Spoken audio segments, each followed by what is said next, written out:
Good morning, everyone, and welcome to EBTV News. My name is Diego Bejar. First off, congratulations to this week's shout-out drawing winners. Second, the EBHA's Black History Month Assembly will be on Thursday, February 23rd during second and third periods. Teachers' space is limited, so please complete the RSVP form emailed this week.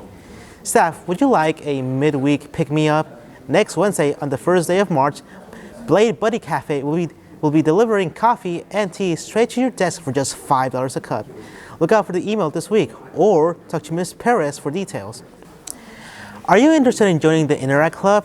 Take action, build international understanding, and make new friends around the world. Interact Clubs bring together young people ages 12 through 18 to develop leadership skills while discovering the power of service above self. Find out how serious leadership can be seriously fun. What are the benefits, you may ask?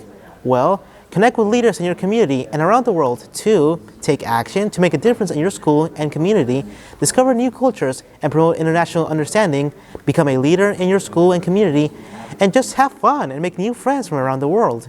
Jonathan here. You might be asking, what is Interact Club? Interact Club organizes at least 2 projects every year, one that helps their school or community, and one that promotes international understanding. Rotary Club sponsor mentors and guide interactors as they carry out projects and develop leadership skills.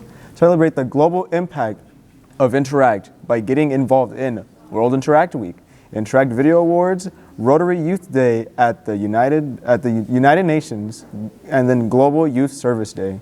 EBHS Interact Club will have its first meeting of the year on Monday, February 27th, right after school in room 315.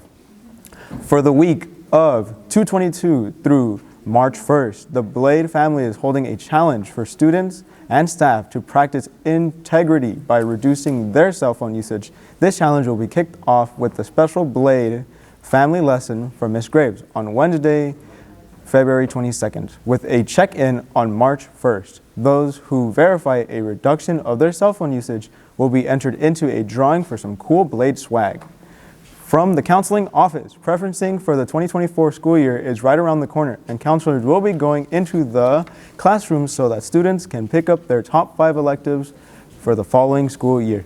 Students must log in to Student View to enter their electives.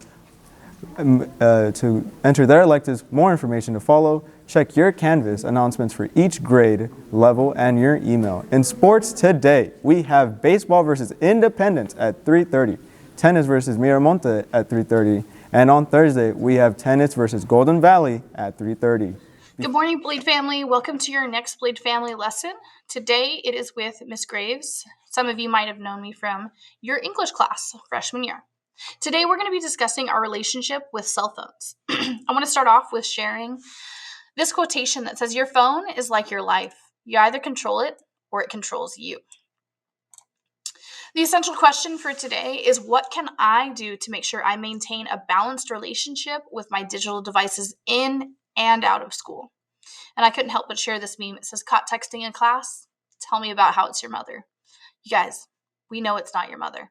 And I bet there's a few of you right now trying to scroll through social media or send your next pull shot to your friend. But in reality, it's just because you can't keep your attention span. So I'm going to challenge you today to see what you can do to be better with your phone and focus. Let's go ahead and watch this video, and it highlights what we have become as a society based on the way that we use our phones. Did you know the average person spends 4 years of his life looking down at his cell phone? Kinda ironic, ain't it? How these touch screens can make us lose touch. But it's no wonder in a world filled with iMacs, iPads, and iPhones, so many eyes, so many selfies, not enough us's and we's. See, technology has made us more selfish and separate than ever. Cause while it claims to connect us, connection has gotten no better. And let me express first, Mr. Zuckerberg, not to be rude, but you should reclassify Facebook to what it is, an anti-social network. Cause while we may have big friend lists, so many of us are friendless all alone. Cause friendships are more broken than the screens on our very phones. We sit at home on our computers measuring self-worth by numbers of followers and likes.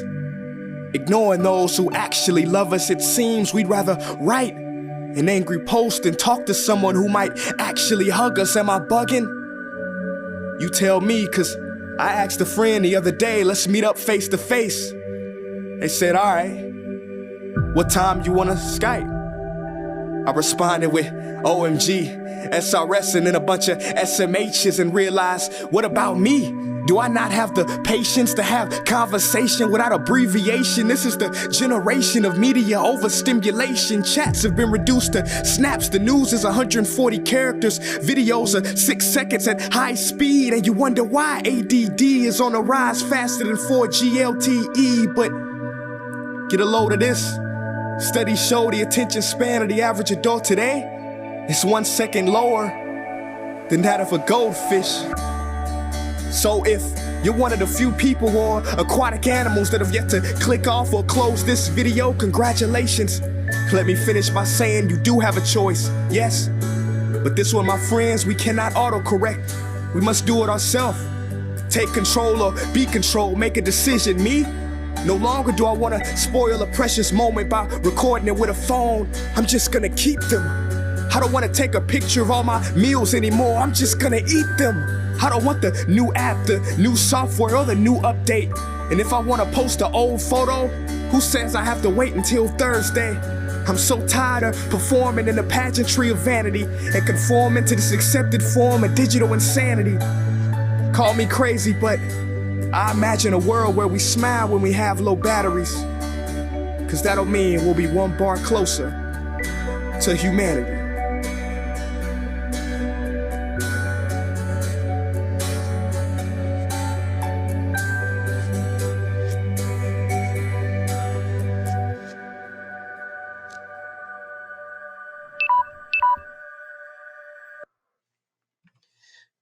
And so I understand Facebook, Skype, not things we, and especially you guys, use. But you guys get the idea. The idea is FaceTiming instead of sitting next to each other, being on a game during lunch rather than sitting with people, and even in class, focusing more on your group texts or your stories or your spam accounts than what lesson we're trying to teach you. So cell phones have really had an impact, and it's not just on you guys, it's on us too as teachers. So why does it matter, right? That's the most important thing, is why should you care? Cell phones have had a large impact on our brains since they've been so accessible to us. A recent study showed that on average, teens spend about 7 hours a day on their phone, and adults spend about 4 hours. Notifications from our cell phones actually trigger the reward system in our brains, creating an increase in dopamine. This is our happiness drug. So when we get those notifications, we're happy. But what happens when our notifications start to slow down? That's the question. So I want you to think of how difficult it is for you to ignore that notification or be separated from your phone. Some people can't handle it at all. And the reality of that is that's addiction. That's an addiction to the dopamine hits that your cell phones do provide. So we need to create a healthy and balanced relationship with that. It's super difficult for us to ignore when we get a notification on our phone. Imagine if we're sitting in class and everyone has their notifications on. The classroom would be insane. That's why we always ask for you guys to keep them on silent and away. All right. I know. You're thinking to yourself, well, what do we do though? Okay. So one, what we're trying to tell you guys is it's important for you guys to stay focused in class and on your learning so you can be better than you were yesterday. Studies show that students that are addicted to their phone typically struggle academically, obviously because you're not focused on what you're doing in class. Let's be real. Everyone says I can multitask, but you really aren't multitasking. You're using your brain to focus on one thing more than the other. Your thoughts become so fragmented, and we as teachers don't get the best product from you. You have a variety of teachers, so it's important that you know what the cell phone policy is for that teacher. There's no sense in ending up in the dean's office over a text or a video or an iPhone game that you could have responded to later. I know. So the question is, well, what's the answer then, Graves? Here are my challenges to you if you get distracted by your phone in class. First, try putting your notifications on silent. If that doesn't work and it still vibrates, try do not disturb for the class that you really are having to struggle the most with your focus. Or even try airplane mode, all right? There's so many different apps we can use now to help keep our focus. Or you can do something that I've practiced in my class, which is put your phone in respect mode. That means that you take your cell phone and you place it face down on the desk so you can't see the notifications. You're still able to see your phone, but you're not going to use it, and it shows respect to your teacher. Or you can ask your teacher if you can charge your phone somewhere, or if you and the teacher agree, ask them to hold it for you. I've had students in the past know that my phone likes a buddy to share Chisme with in my desk. So every once in a while, a student asks for me to hold it, and that's where it is the whole period.